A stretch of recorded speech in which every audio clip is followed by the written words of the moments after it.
दोस्तों नमस्कार।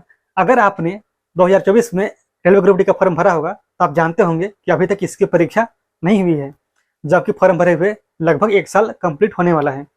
तो इतने समय होने के बाद भी परीक्षा क्यों नहीं हुई, इसके पीछे कारण क्या है? तो इसके कारण है जो कि आप जानते होंगे।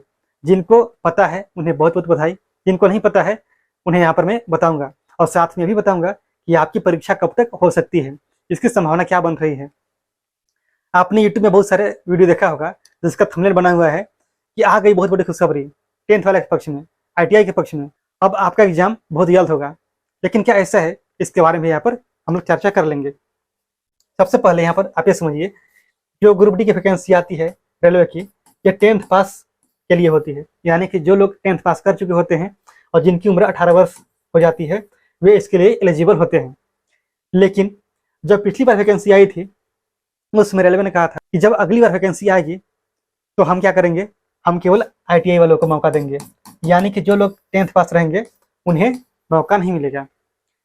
तो अब क्या हुआ, तो जब इस बार वैकेंसी आई थी यानी कि 2024 में, उसमें क्या था, डिसीजन कुछ बदला गया। यानी कि जो रेलवे ने पहले कहा था कि हम केवल आईटीआई को ही मौका देंगे, तो रेलवे ने क्या कह दिया कि नहीं, अब आईटीआई और 10th दोनों भर सकते हैं, यानी कि दोनों एलिजिबल हैं।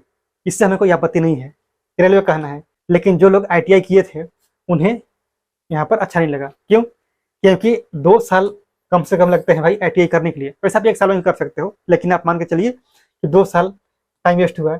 इसके अलावा वहाँ पर पैसा भी लग गया, मेहनत भी बर्बाद हुआ, और यहाँ पर जो हमारा हक है उन्हें बांटा जा रहा है। किसके साथ? 10th वालों के साथ। तो उन्होंने क्या किया, उन्होंने केस कर दिया। यानी जो आईटीआई पक्ष वाले हैं इन्होंने केस कर दिया। कहाँ पे? दिल्ली हाई कोर्ट में। वहां पर सुनवाई हुआ क्या? बिल्कुल हुआ। वहां पर सुनवाई क्या हुआ? 28 मार्च को, 9 अप्रैल को, 28 जुलाई। लेकिन डिसीजन कुछ मिला क्या? नहीं मिला। यहाँ से बोला गया कि आप जाइए कहाँ पे, कैट, CAT। कैट का मतलब बिल्ली नहीं है, यहाँ पर कैट का मतलब है सेंट्रल एडमिनिस्ट्रेटिव ट्रिब्यूनल। यहाँ पर इस मैटर को यानी कि इस केस को लेकर जाया गया। तो वहां पर क्या हुआ, क्या वहां से अभी तक कोई डिसीजन मिला है? तो अभी तक ऐसा कुछ नहीं है। आपका जो डिसीजन आएगा वो कब आएगा? आएगा 30 अक्टूबर को। 30 अक्टूबर को जब फाइनल डिसीजन आएगा कि आपका जो यह वैकेंसी है, इस वैकेंसी के लिए कौन एलिजिबल होंगे, केवल 10th पास होंगे या फिर आईटीआई वाले होंगे, तो मतलब उसके बाद ही आप कुछ कर सकते हैं या वैकेंसी किसके पक्ष में जा रहा है। लेकिन अनुमान ऐसा है कि जब सभी लोगों से फॉर्म भरवा लिया गया है तो इस बार ऐसा हो सकता है कि मौका दोनों को मिलेगा। लेकिन जब अगली बार से वैकेंसी आएगी तो उसमें 10th पास या फिर आईटीआई जो भी करना होगा वो हो जाएगा। लेकिन जब आपने फॉर्म भरवा लिया है तो यहाँ पर क्या है, थोड़ी समस्या है। इसीलिए जो भी लोग आपको बता रहे हैं कि इसका डिसीजन आ गया है, तो आप उसकी बातों को मत मानिए, क्योंकि 30 अक्टूबर तक आपको अभी इंतजार करना होगा। उसके बाद ही कुछ कहा जा सकता है, क्योंकि उस दिन आने वाला है कैट का फैसला।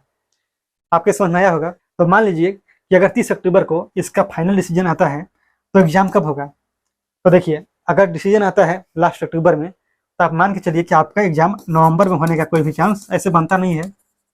क्यों? क्योंकि रेलवे सबसे पहले जितने भी सेंटर होते हैं सेंटर बनाएगा, क्योंकि एनटीपीसी जैसे यहाँ पर कुछ लाखों का एग्जाम नहीं है, यहाँ पर करोड़ों लोग हैं, तो सबका सेंटर बनाना, और साथ ही साथ बहुत सी चीज़ों को यहाँ पर देखना पड़ता है।